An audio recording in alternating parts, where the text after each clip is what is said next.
The story opens with a tight shot on a worn, leather-bound notebook. A manicured hand, adorned with a gold watch, turns a page filled with elegant, handwritten script. The voice of Michael Archer, filled with a strange mix of awe and disbelief, reads a single line aloud. A shadow's prayer in alleys of concrete where forgotten souls and angels meet. He looks up, his gaze fixed on the man sitting across from him in the opulent office.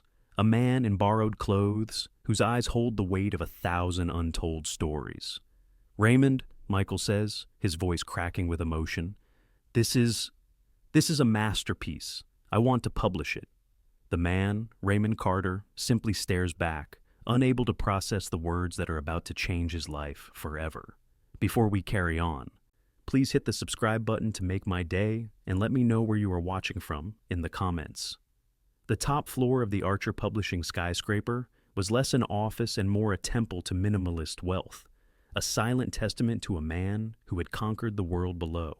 Floor-to-ceiling windows presented a godlike, panoramic view of Manhattan, transforming the sprawling, chaotic city into a silent, beautiful map of assets and acquisitions.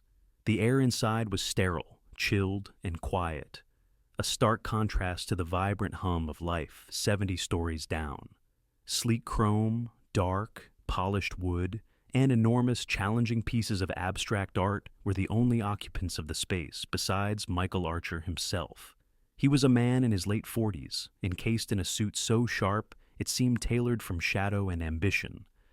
With a gaze that could dissect a balance sheet from 50 paces, he paced the length of his office, a phone pressed hard against his ear, his voice a low, dangerous growl.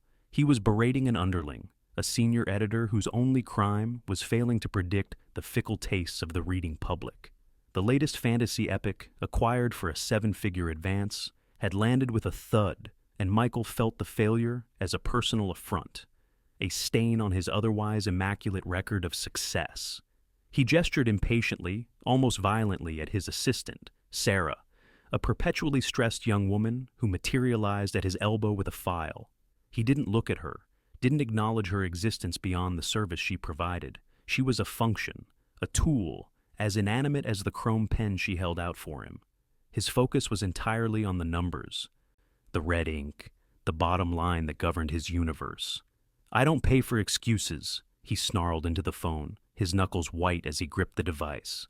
"I pay for bestsellers. Find me one, or I'll find someone who can." He ended the call without a goodbye, the silence rushing back into the room, heavier than before. He glanced out the window, his eyes sweeping over the majestic cityscape. He didn't see the architectural marvels or the golden light of the afternoon sun kissing the Hudson. He saw traffic, a sluggish, infuriating symbol of a world that refused to move at his pace. "Get me the quarterly projections," he commanded, his voice flat and devoid of any warmth as he finally took the file from Sarah's trembling hand. "And coffee. Black." Michael was a man utterly detached, a king isolated in his ivory tower, viewing the world not as a place of people and stories, but as a series of assets and liabilities. He was under immense pressure from his board, a faceless group of investors who cared even less for art than he did, to find the next literary sensation, the next cash cow, and his patience was wearing dangerously thin. Directly below that monument to ambition, in the concrete kingdom of the sidewalk, another world existed. Here, the air was thick with exhaust fumes and the smell of roasted nuts from a street vendor's cart. The soundtrack was a symphony of blaring traffic, the hurried footsteps of a million strangers, and the distant mournful cry of sirens. It was a world of grit and fleeting human interactions, a place where people's gazes were fixed forward, determined to ignore the periphery. It was here, with his back against the cold, unyielding granite wall of Archer Tower, that Raymond Carter held court. His age was a mystery, etched onto his face not by years, but by hardships. Yet there was a clarity in his dark eyes that defied his circumstances. He was neat, his clothes clearly worn and faded but clean, his small space on the pavement tidy.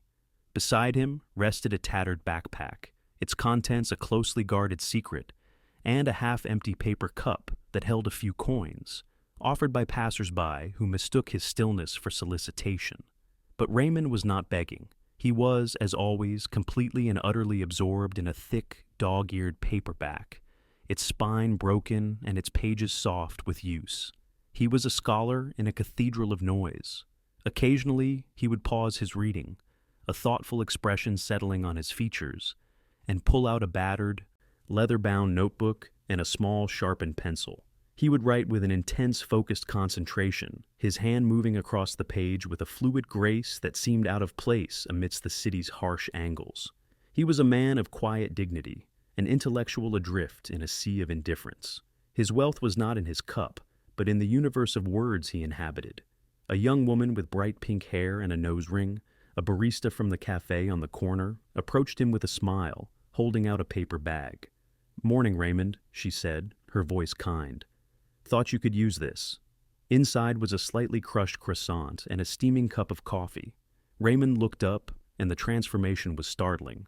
The intense focus in his eyes softened into a gentle, deeply grateful smile that seemed to light up his weathered face. "Bless you, Maria," he said, his voice articulate and warm, a voice that spoke of lecture halls and quiet libraries. "You're a light in this city." He was not defined by his homelessness, but by his profound love for literature and the vibrant, unyielding life of his mind. He possessed a deep well of resilience and grace, an invisible shield against the world's casual cruelty. The revolving glass doors of Archer Tower spun open, expelling Michael Archer into the afternoon air like a cannonball. He was already on another call, his voice sharp with irritation, as he argued the finer points of a failed acquisition. He was a storm of expensive wool and righteous indignation, a man whose time was measured in millions of dollars per minute. He strode past Raymond, his polished, handmade leather shoes coming within inches of Raymond's worn-out boots, a collision of two worlds that never actually touched. Michael was so completely engrossed in his abstract world of multi-million-dollar deals, of mergers and market shares, that Raymond was functionally invisible to him. He was just another piece of the urban landscape, a bit of human debris to be navigated and ignored, no more significant than a discarded newspaper or a crack in the pavement. Michael saw the shape of a man, registered him as an obstacle, and moved on without a second thought, his mind already 3 steps ahead, calculating his next move in a game Raymond didn't even know was being played. Raymond watched him go, a flicker of sad, knowing understanding in his eyes. He had seen that brand of blindness before, the self-imposed prison of power that rendered the rest of humanity invisible. He felt a pang, not of anger, but of a distant, impersonal pity for the man in the expensive suit who was so busy conquering the world that he couldn't see the ground beneath his own feet. Then, with a quiet sigh, Raymond Carter returned to his book, to the only world that had never let him down. The billionaire had passed within arm's reach of the one thing he so desperately sought, a literary masterpiece, and had been utterly, completely oblivious. The genius was literally at his feet, and he had walked right on by. A week passed, a week in which the world continued to spin and Michael Archer's universe began to contract. The pressure from the board, a constant humming anxiety in the background of his life, had intensified into a shrill alarm. Julian Croft, a star author he had personally poached from a rival house 3 years prior, had defected. His departure announced not with a courtesy call, but with a smug press release that was now the talk of the industry.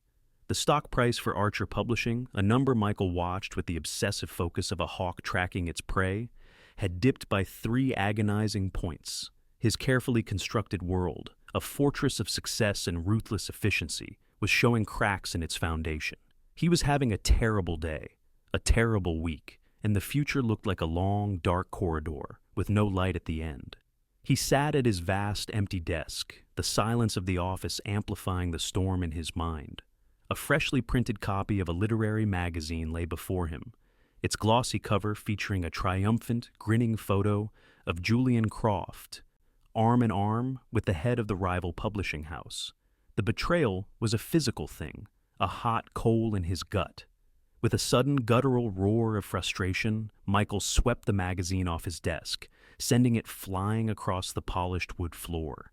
It landed in a heap of crumpled pages, a pathetic monument to his failure.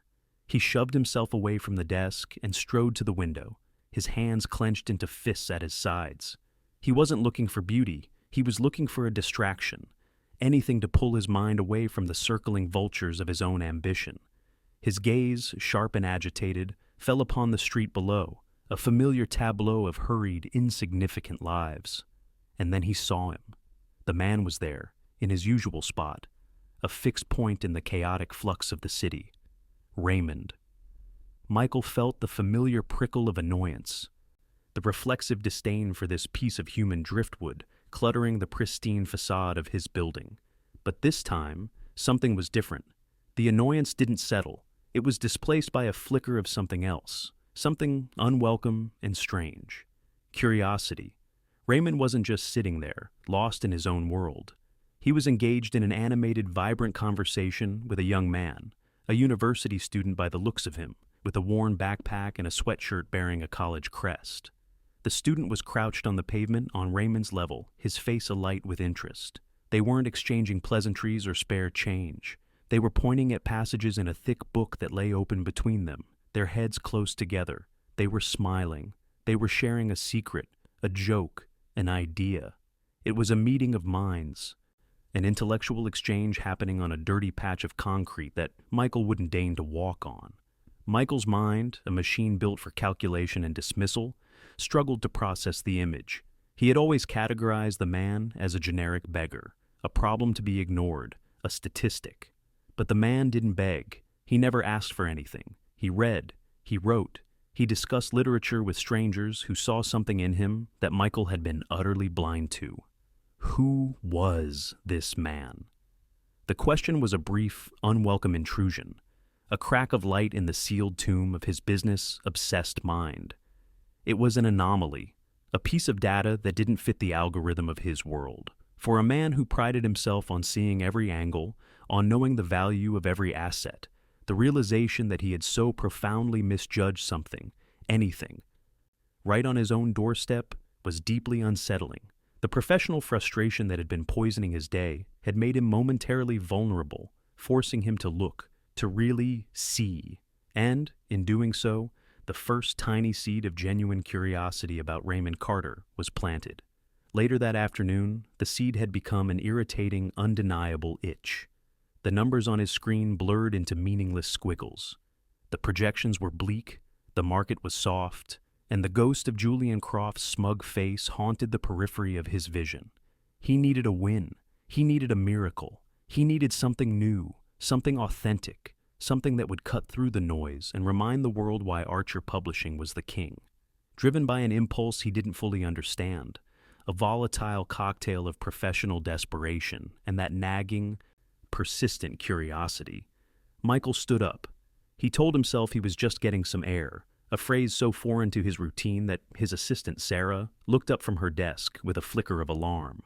He walked out of his office, leaving the scent of failure and frustration behind him, and stepped into the express elevator. As the car descended 70 stories in a stomach-lurching silence, he felt a strange pull, a magnetic force drawing him towards the street, towards the anomaly, towards the man with the notebook. He was lying to himself, and he knew it. His path was not random. It was a direct, calculated trajectory towards the one question his mind couldn't answer. The moment he stepped onto the sidewalk, the city assaulted his senses. The roar of the traffic, the humid exhaust, heavy air, the sheer, overwhelming press of humanity. It all felt alien and hostile. He felt exposed, a creature of the sterile heights now forced to walk among the ground dwellers. He saw Raymond, who was alone again, the student gone, his head bent over his battered notebook, the small pencil moving with that same steady grace. Michael's approach was awkward, the stiff, unnatural gait of a man far outside his comfort zone. He was a predator, but the terrain was unfamiliar, the rules of engagement unknown. He stopped a few feet away, a looming, expensive shadow, and took a moment to compose himself, to gather the scattered fragments of his authority. He cleared his throat, the sound loud and abrasive in the relative quiet of Raymond's small world. He tried to sound casual, detached, but his voice came out laced with an arrogance that was his default setting, his shield against a world he secretly feared. "You're always out here," Michael began, his words a clumsy intrusion, "and always with that notebook. What could possibly be so important to write down all day?" Raymond looked up. There was no fear in his eyes, no startled deference, none of the cowering apprehension Michael expected, and, on some level, demanded from the world. There was only a calm, intelligent surprise, a quiet dignity that was as solid and unmovable as the granite wall behind him. He regarded Michael with a level gaze, as if he were a curious specimen that had wandered into his field of vision. "Just thoughts, sir," Raymond replied, and his voice was the second shock. It was not the gravelly, broken rasp of the street that Michael had anticipated. It was articulate and clear, a resonant baritone with the precise, thoughtful cadence of an educated man. It was a voice that belonged in a lecture hall, not on a pavement. "My own, and those of others I read. It helps keep the chaos organized." The phrase landed on Michael like a physical blow. It helps keep the chaos organized. It was a writer's phrase. It was the sentiment of a mind that wrestled with the world and sought to impose order upon it through the power of language.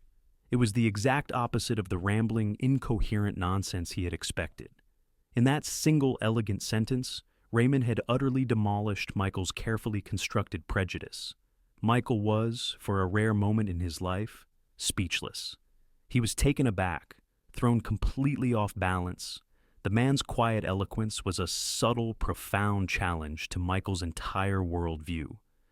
A world where men like Raymond were voiceless, mindless, and invisible. The publisher in him, an instinct he thought had been buried long ago under a mountain of profit margins and marketing reports, began to stir. The curiosity that had been a faint itch was now a burning, all-consuming fire. He had to know. He had to see what was inside that notebook. His gaze dropped to the worn, leather-bound volume clutched in Raymond's hands, the source of this baffling mystery. His next words were a reflex, the ingrained habit of a man who was accustomed to taking whatever he wanted, whenever he wanted it. "Thoughts," he scoffed, the arrogance returning. "Let me see." It was not a request, it was a command, delivered with the full weight of his assumed authority. The reaction was immediate and visceral. Raymond didn't just refuse. He physically recoiled, pulling the notebook closer to his chest with a sharp, protective gesture. He clutched it like a child shielding a beloved pet from a predator, his knuckles white against the worn leather. The notebook was not an object to him. It was a part of him, an extension of his soul. "I'm sorry, sir," he said, his voice losing none of its calm, but gaining a new firmness. "It's private." This resistance, this quiet, unyielding defiance, was the one thing Michael had not anticipated. It was like throwing a punch and hitting a wall of solid steel. It was infuriating, and it was utterly, completely intriguing. The command had failed. Michael's power, his wealth, his expensive suit, they meant nothing here. He had to recalibrate, to find a new angle of attack. He softened his tone, a conscious strategic shift. Though the condescension was a tool he couldn't quite bring himself to put down, he decided to play a different card. "I'm not the police," he said, attempting a disarming smile that felt like a grimace on his face. "I'm a publisher. I deal in words." He let that hang in the air, a strategic revelation designed to build a bridge, to establish a common ground. He was trying to connect with the man, to speak his language, even as he framed it with a final, cutting remark that laid his prejudice bare. "I'm just curious," he continued, his voice a low, persuasive murmur. "What kind of words a man in your position feels the need to write?" The phrase, "a man in your position," was a deliberate, calculated barb, a final assertion of his superiority. But it was also a plea.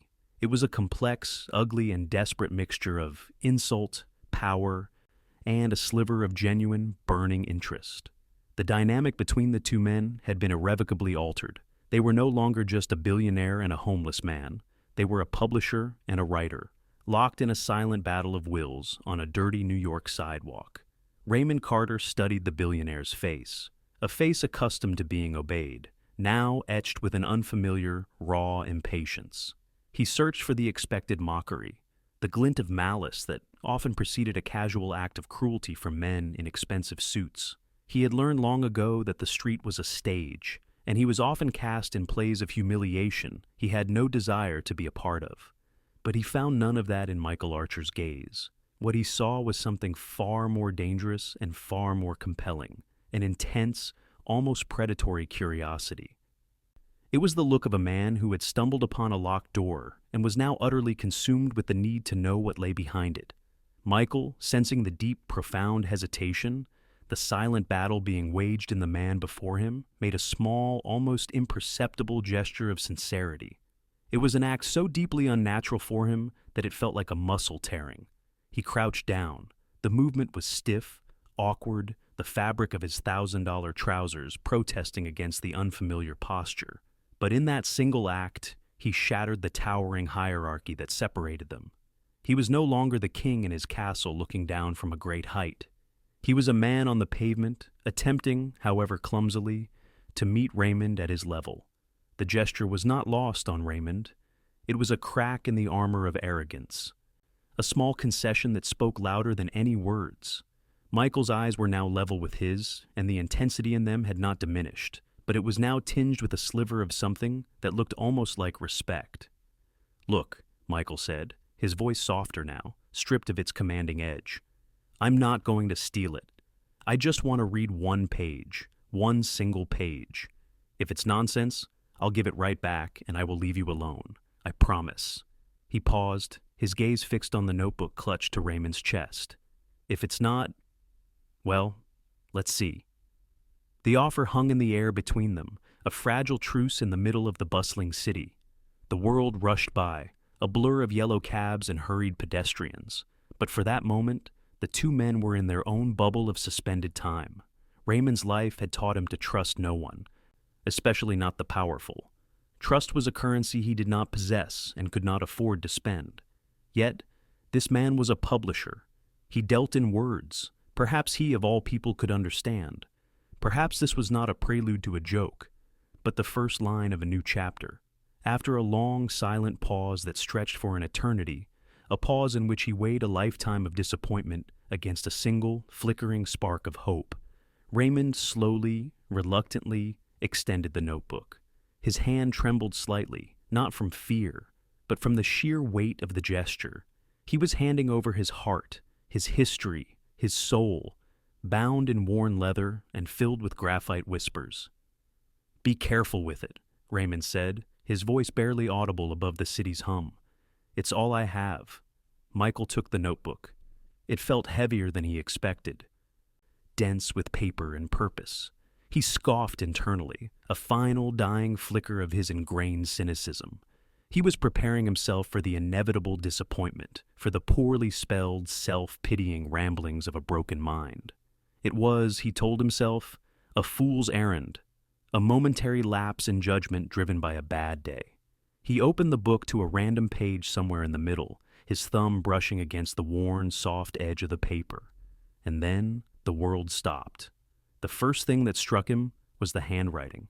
It was not the frantic scrawl he had envisioned. It was neat, almost calligraphic, each letter formed with a deliberate and elegant precision. The ink, a dark, consistent graphite, flowed across the lined page in a steady, confident stream. It was the hand of a scholar, of an artist, of a man who respected the sanctity of the page.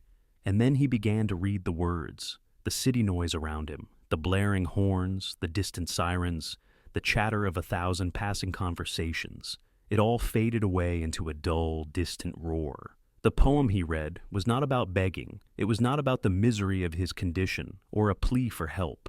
It was a powerful, shockingly vivid piece of imagistic poetry about watching the sunrise from the cold, hard shadows of an alleyway. It spoke of the dawn's first light as a silent, golden tide, painting the highest windows of the glass towers in hues of fire and hope, a spectacle of beauty visible only to those who were awake in the city's forgotten corners. The poem spoke of the ghosts of footsteps on the pavement, the echoes of 1,000,000 lives that had rushed past this very spot, and of a stubborn, unyielding, and deeply personal faith in the promise of the dawn. It was a hymn to the beauty that hides in the darkness, a testament to a spirit that refused to be extinguished. A jolt, electric and profound, went through Michael. This wasn't just writing. It was art. It was literature of the highest order. The language was sophisticated, the metaphors were fresh and startling, and the emotion was so raw, so authentic, that it felt as if a hand had reached out from the page and squeezed his heart. It was better than the manuscript he had just paid a six-figure advance for. It was better than anything he had read in years. A hot flush of shame washed over him, a sickening realization of the depth of his prejudice, of the monumental ignorance that had allowed him to walk past this man, this genius, day after day. The shame was immediately violently followed by a different kind of heat, the electric, intoxicating thrill of a prospector who, after years of digging in barren rock, finally strikes a thick vein of pure, shimmering gold. His hands, now trembling, frantically flipped through the pages. He was no longer a cynic. He was a ravenous believer. He scanned poems about a love lost to time and illness, its memory a phantom limb that ached in the cold. He read a verse about faith, not the loud, declarative faith of a church, but the quiet, desperate faith of a man watching a single, resilient weed grow through a crack in the concrete. He saw lines that captured the hidden music of the city, the percussive rhythm of a basketball in a distant schoolyard, the lonely saxophone melody drifting from an open apartment window, the whispered conversations of lovers on a park bench. It was a symphony of the overlooked, a testament to the profound, heartbreaking beauty in the city's discarded corners. Each page was a revelation, a window into a soul that had been forged in hardship, but had emerged not broken, but refined, like a diamond formed under immense pressure. The notebook was not a diary of misery. It was a cathedral of the human spirit. In his hands, it had become a sacred object. Michael looked up from the notebook, and his face was completely, irrevocably changed. The mask of cold, calculating arrogance had shattered, and in its place was a look of profound, unadulterated respect, mixed with an excitement so fierce it was almost painful. He looked at the man sitting on the pavement, this man he had dismissed as human refuse, and he saw him, truly saw him, for the very first time. He was not looking at a beggar, he was looking at an author. His voice, when he finally found it, was hushed, stripped of all its former power, and filled with a new, unfamiliar awe. This is extraordinary, he breathed, the words feeling small and inadequate. He looked from the notebook to the man's face, his mind reeling. Who are you? The man's gaze was steady, his quiet dignity a stark contrast to the whirlwind of emotion Michael was experiencing. My name is Raymond Carter, he said, his voice calm and clear. Michael took a deep, shuddering breath, his mind racing, connecting dots, seeing the future unfurl before him like a red carpet. He saw book covers, bestseller lists, television interviews. He saw his salvation. He saw a story so powerful, so authentic. It would shake the literary world to its foundations. He held up the notebook, a silent offering. Raymond Carter, he said, his own name feeling foreign in his mouth, a mere label compared to the identity of the man before him. I'm Michael Archer. I own Archer Publishing. He paused, letting the weight of his title settle in the space between them, no longer as a weapon, but as a key. He took one final, decisive breath, and spoke the words that would change both of their lives forever. And I want to publish your book. The words landed in the grimy air of the New York sidewalk with the force of a physical impact. Raymond Carter stared at the man crouched before him, this creature from another world who was holding his life's work in his hands. The billionaire's face was alight with a terrifying manic energy, his eyes gleaming with a passion that Raymond could not comprehend. The offer was so absurd, so far beyond the realm of anything he had ever allowed himself to imagine, that his mind refused to accept it. It had to be a trick. It was a new and exquisitely cruel form of mockery, a joke whose punchline would be his own foolish, desperate hope. He stared at Michael Archer, his mind reeling, a maelstrom of disbelief, suspicion, and a tiny, treacherous flicker of possibility. He said nothing. He simply stared, his heart pounding a frantic, silent rhythm against his ribs, convinced that he was dreaming, or that he had finally, truly, gone mad. Michael Archer, his heart still hammering against his ribs with the thrill of discovery, led a stunned and wary Raymond Carter towards the gleaming glass maw of Archer Tower. For Raymond, it was like crossing the boundary into another dimension. The first shock was the air. The The moment they passed through the revolving doors, a blast of frigid, conditioned air hit him, so clean and sterile it felt like it was scouring his lungs. It was the complete antithesis of the humid, living air of the street he had breathed for years. The second shock was the light. The lobby was a vast cavern of white marble and polished chrome, and the afternoon sun, pouring through the two-story windows, reflected off every surface, creating a light so brilliant and unforgiving it was almost painful to the eyes. He had to squint, feeling suddenly exposed, his worn clothes and weathered skin, a stark, dull patch in this universe of blinding gleam. The silence was the third shock.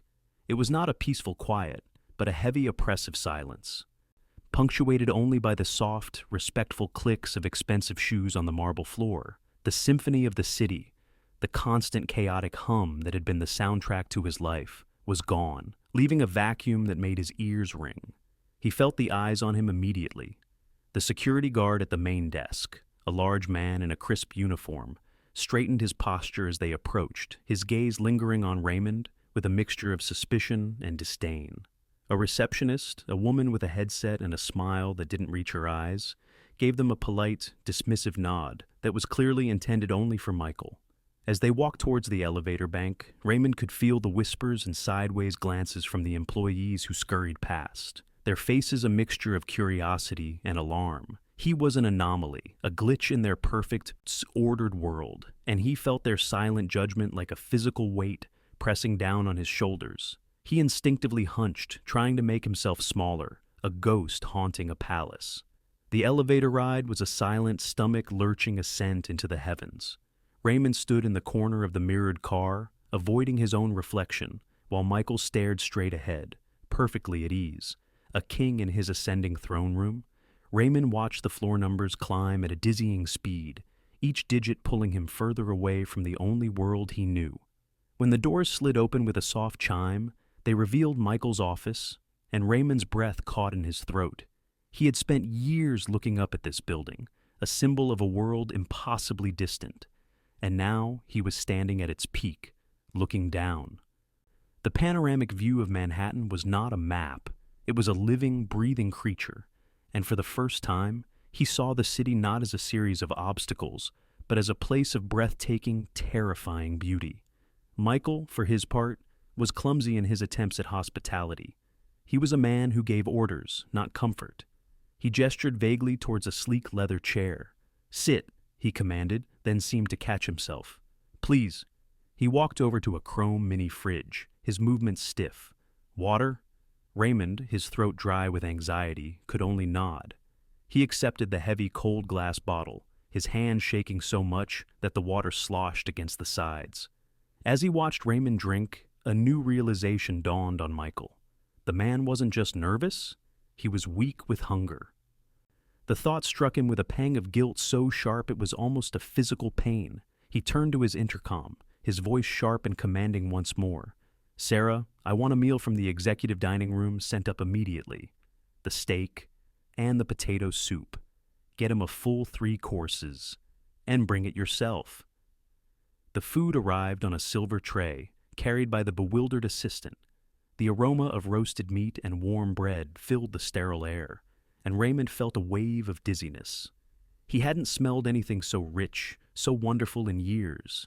He ate it first with a slow, deliberate formality, his hands trembling as he held the heavy silverware. But as the warmth of the soup spread through his empty stomach, a deep primal hunger took over, and he ate with a quiet, desperate intensity. Michael said nothing. He simply sat and watched, and in the silence, a complex mixture of pity, shame, and profound awe churned within him. He was watching a man not just eat a meal, but reclaim a piece of his own humanity. When Raymond had finished and the plates were cleared away, a new kind of energy filled the room. The silence was no longer awkward, it was expectant. Michael leaned forward, his elbows on his desk, the publisher in him now fully awakened and demanding answers. He needed to understand the soul behind the words that had so captivated him. "Tell me about yourself, Raymond," he began, his voice softer than before. "Where did you learn to write like that? Who are you?" Raymond hesitated. It had been so long since anyone had asked him that question with genuine interest. He hadn't told his full story to another living soul in years. The memories too painful to excavate. But looking at the man across from him, a man who had seen the deepest part of him on a page, he felt a strange compulsion to speak. He started slowly, his voice quiet, describing a life that felt like it belonged to another person entirely. He had been an adjunct professor of English literature at a small private college upstate, a place of old brick buildings and sprawling green lawns. He spoke of his love for Keats and Dickinson, of the joy he found in teaching young, eager minds how to dissect a line of poetry and find the universe hidden within it. Then his voice grew heavier as he recounted the slow, painful collapse. The college, which had been struggling for years, finally declared bankruptcy. His position, always precarious, evaporated overnight. At the same time, his wife Eleanor was diagnosed with an aggressive illness. He spoke of the endless hospital visits, the crushing weight of the medical bills that piled up like relentless snowdrifts, burying them in debt. He described selling their car, then her mother's jewelry, then the books from his own library, each sale a small death. After she passed, the grief was a black hole that consumed what little light was left. The final blow came in the form of a foreclosure notice on the small house they had shared for 20 years, the house where he could still hear her laughter echoing in the empty hallways. The descent onto the streets wasn't a sudden fall, but a slow, grinding erosion of everything he had ever been. He looked down at his hands, then back at Michael, his eyes clear and filled with a profound, sorrowful wisdom. "When you lose everything," Raymond said, his voice steady and clear, "you find out what you can't lose. For me, it was the words. They don't have a price, and they can't be taken away. They were the only home I had left." The simple, powerful truth of the statement struck Michael with the force of a physical blow. He looked at the battered notebook lying on his desk, no longer seeing it as a manuscript or a potential bestseller, but as a sacred artifact, the repository of a man's entire world. He felt a reverence that bordered on religious. "They're a cathedral, Raymond," Michael said, his voice thick with emotion. "Not just a home." In that moment, Michael was no longer just a publisher moved by a powerful story. He was a man galvanized into action. He hit the intercom button with a decisive jab. "Sarah, get my legal counsel on the line, and I need Jessica from editorial in my office, now." Within minutes, 2 women entered the office. One was the firm's top lawyer, a sharp, severe woman in a tailored suit whose expression was one of professional indifference. The other was Jessica, a junior editor with bright, intelligent eyes and a face that was an open book of fear and intense curiosity. They both stared at Raymond, their minds visibly struggling to process his presence in this inner sanctum. Michael didn't give them time to wonder. His instructions were a rapid-fire volley of commands. "Draw up a standard author contract, our best terms. I want a $50,000 advance against a 15% royalty rate. And I want a full marketing budget allocated to this project. Effective immediately." The lawyer's eyebrows shot up past her hairline. Jessica's jaw literally dropped. A $50,000 advance for an unknown, unpublished author was unheard of. For a man who looked like he had just walked in off the street, it was insanity. But the look on Michael's face dared them to question him. The contract was printed in a matter of minutes. Michael took the document and, in a gesture that shocked both of his employees, he walked around his desk and sat in the chair next to Raymond. He didn't want a barrier between them. He carefully walked Raymond through the key terms, explaining the dense legalese in simple, direct language, treating him not as a charity case, but as a valued and respected partner. When it came time to sign, Raymond's hand trembled as he accepted the expensive fountain pen. His signature, once a confident flourish on student papers and personal checks, was now the shaky, uncertain script of a man signing his name to a dream he was terrified would vanish upon waking. The moment the ink was dry, Michael took the precious, battered notebook and handed it to Jessica, who had been watching the entire exchange with wide, empathetic eyes. "Treat this like the crown jewels," Michael said, his voice low and deadly serious. "The working title is Under the Bridge, Over the Stars. Get it cataloged. This is our future." Jessica took the notebook with a gentle reverence that seemed to soothe a deep fear in Raymond's heart. She looked at him and gave him a small, encouraging smile. Finally, Michael reached into his wallet and pulled out a thin piece of plastic, a hotel key card. He pressed it into Raymond's hand. "This is for a suite at the St. Regis," he said. "It's a residential hotel just a few blocks from here. The room is yours for as long as you need it." He stood up, placing a firm hand on Raymond's shoulder, the gesture both grounding and electrifying. "This is your advance," Michael said, his voice ringing with a newfound purpose. "The first of many checks, I hope. Go get a hot shower, a new suit, and a good night's sleep. Your new job starts tomorrow." He paused, a slow smile spreading across his face, a smile of pure, unadulterated triumph. The first few days of Raymond's new life were a series of sensory shocks, a flood of overwhelming sensations that his mind, long accustomed to deprivation, struggled to process. The bed in his hotel suite was the first revelation. It was not just a mattress, it was a cloud, a vast expanse of soft linen and yielding down that seemed to pull him into its embrace. The first night, he barely slept, lying perfectly still, terrified that any movement might shatter the illusion. He was overwhelmed by the sheer decadent softness of it all. The second revelation was the shower. He stood under the torrent of steaming hot water for nearly an hour, the simple, profound joy of it bringing tears to his eyes. He watched years of grime and hardship swirl down the drain, and felt as if he were washing away not just the dirt from his skin, but the very memory of the cold that had settled deep in his bones. He bought new clothes, an experience fraught with a paralyzing anxiety. In a high-end men's store, surrounded by silent, judgmental assistants and racks of clothes that cost more than he had seen in a decade, he felt like a fraud. The man in the mirror was a stranger, a ghost wearing a well-fitting charcoal suit. He settled on simple things, dark trousers, soft cotton shirts, a plain, warm wool coat, clothes that offered comfort and anonymity rather than status. His first meeting with Jessica, the junior editor, took place not in a sterile boardroom, but in her own small, cluttered office.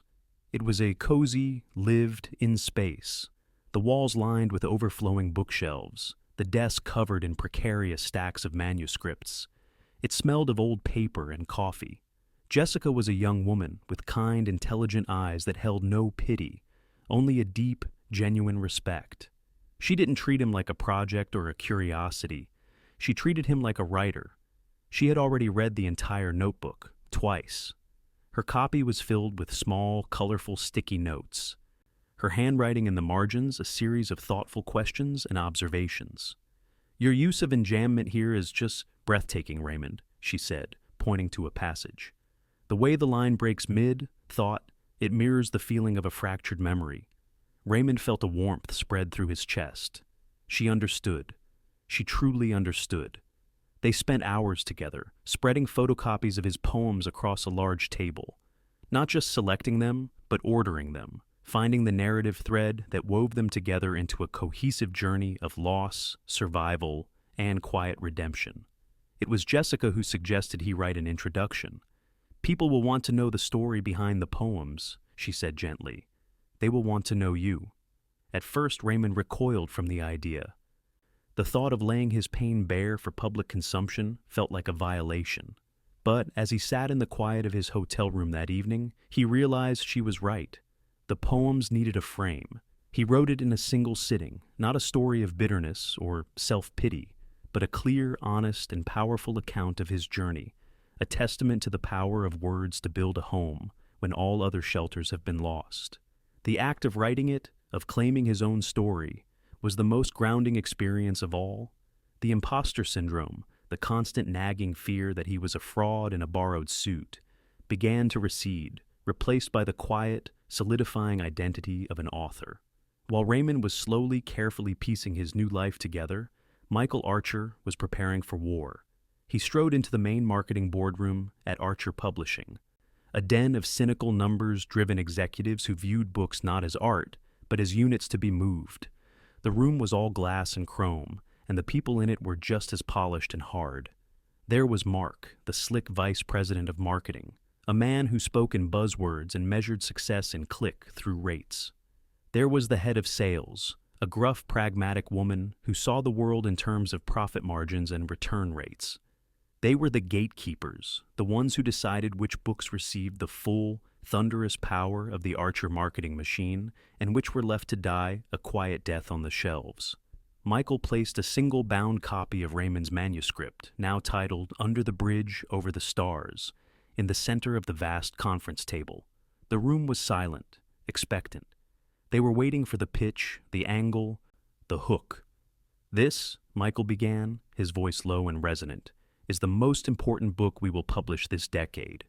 He opened the manuscript and read a single short poem aloud, one about finding the reflection of the constellations in a puddle of dirty water on a dark street. His voice, usually sharp and commanding, was filled with a quiet reverence. When he finished, the silence in the room was heavy, uncomfortable. Mark, the VP of marketing, leaned back in his chair, a smirk playing on his lips. He steepled his fingers, the picture of condescending skepticism. "It's poignant, Michael. Very touching," he said, his tone dripping with insincerity. "But what's the angle? Pity? Are we selling the story or the poems? I have to be honest, I'm not sure there's a market for, quote, homeless poetry, unquote. It feels niche." Sentimental. Something in Michael snapped. The carefully controlled facade of the ruthless businessman cracked, and the passionate, transformed man beneath erupted. He slammed his open palm down on the conference table, the sound echoing through the room like a gunshot. The executives flinched. "The angle," Michael snarled, his voice a low, dangerous growl, "is authenticity. The poems are the story. This isn't a gimmick, Mark. It's literature. It's a voice so pure and so powerful it will cut through every piece of manufactured garbage we are churning out." He leaned forward, his eyes blazing with a righteous fire they had never seen before. "We are going to put the full, unapologetic weight of this company behind it. We will treat this book like the second coming. We will make the world listen." He straightened up, his gaze sweeping across their stunned faces. "If you can't see the value in that, if all you can see is a gimmick, then you're in the wrong room. You're in the wrong business." The room was utterly silent. Michael had not just presented a book, he had thrown down a gauntlet. He had put his own reputation, his own judgment on the line. This was no longer just another project on the publishing schedule. It was a crusade, and Michael Archer was leading the charge. He had stopped chasing trends. He was now passionately, fiercely invested in the art itself. The publishing machine, jolted into action by Michael's passionate declaration, began to ramp up. A stunning, minimalist cover was designed, featuring a single stark photograph of a city street at night, a lone street lamp casting a pool of golden light on the wet pavement. Advance reader copies were sent out to critics and influencers, and the initial buzz was a low, intrigued hum. The PR team, sensing the potential for a massive human interest story, worked their magic and secured a major interview for Raymond on America Today, the nation's most popular morning news show. The news, when Michael delivered it, landed on Raymond like a death sentence. They were sitting in a quiet corner of a cafe near the office, a place of exposed brick and the gentle hiss of an espresso machine. The thought of it, of sitting under hot studio lights, of having millions of people looking at him, judging him, terrified Raymond to his very core.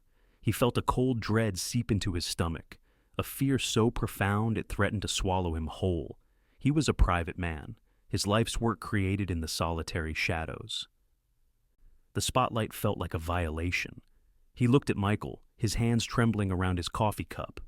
"I don't know if I can do this, Michael," he said, his voice barely a whisper.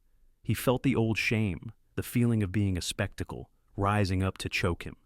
To have millions of people looking at me, judging me. He couldn't meet Michael's eyes. They'll see a bum you cleaned up for television. They'll see a project, a charity case. They won't see the words. Michael listened, his expression serious. He didn't dismiss Raymond's fears. He validated them with a quiet nod. He waited until Raymond had finished, then he leaned forward, his gaze steady and unwavering.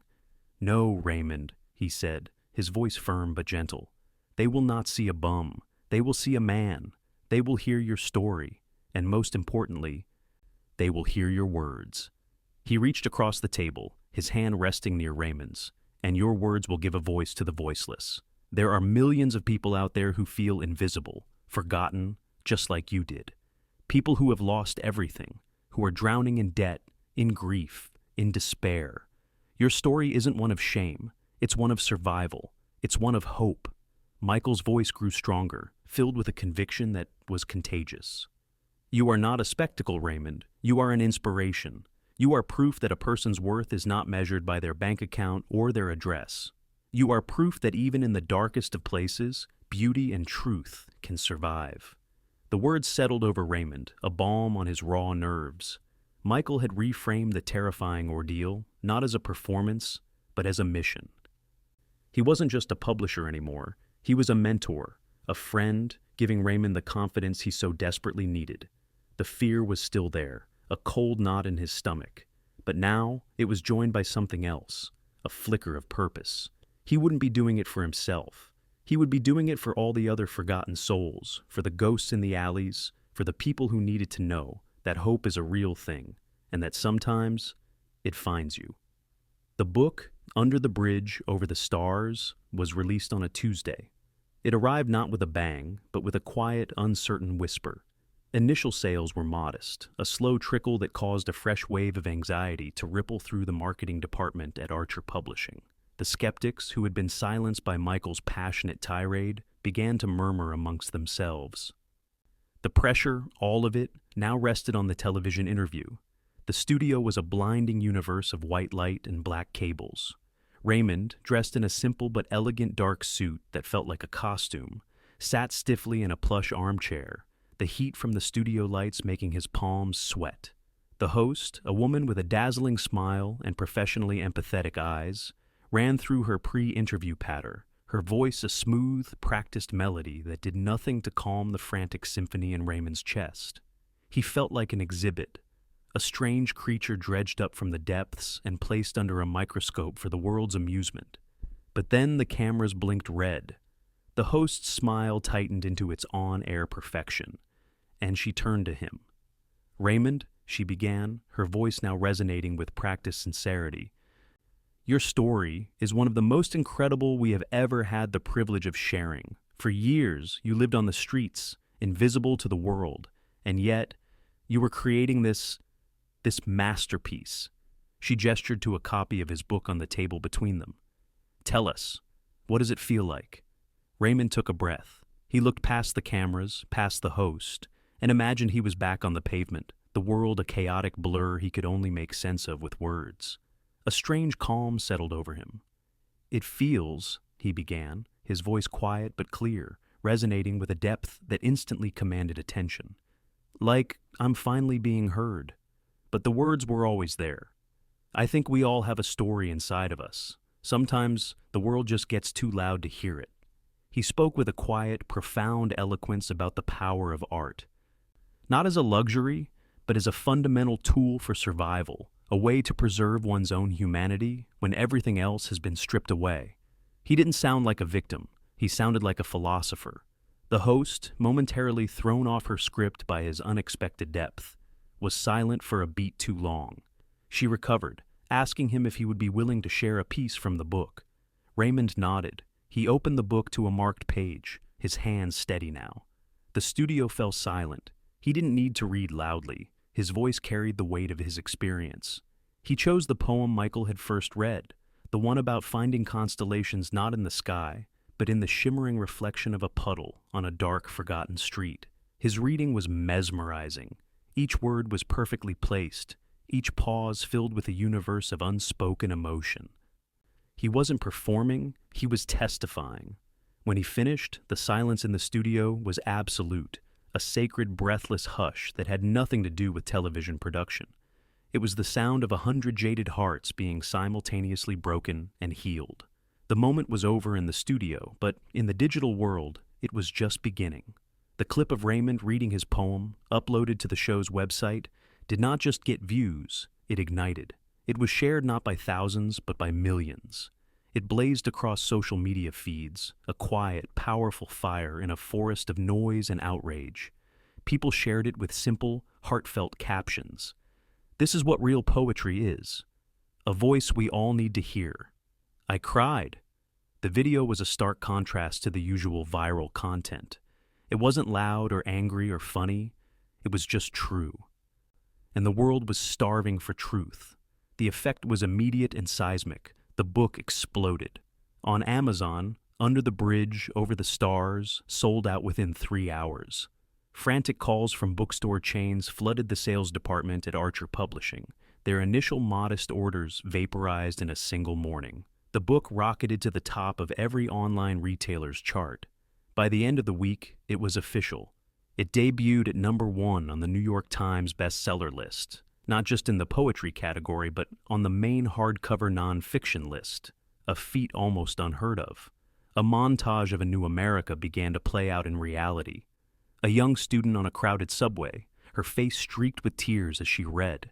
A woman in a bustling coffee shop, so engrossed she didn't hear the barista call her name. A construction worker, sitting on a steel beam high above the city on his lunch break, the slim volume held carefully in his calloused hands.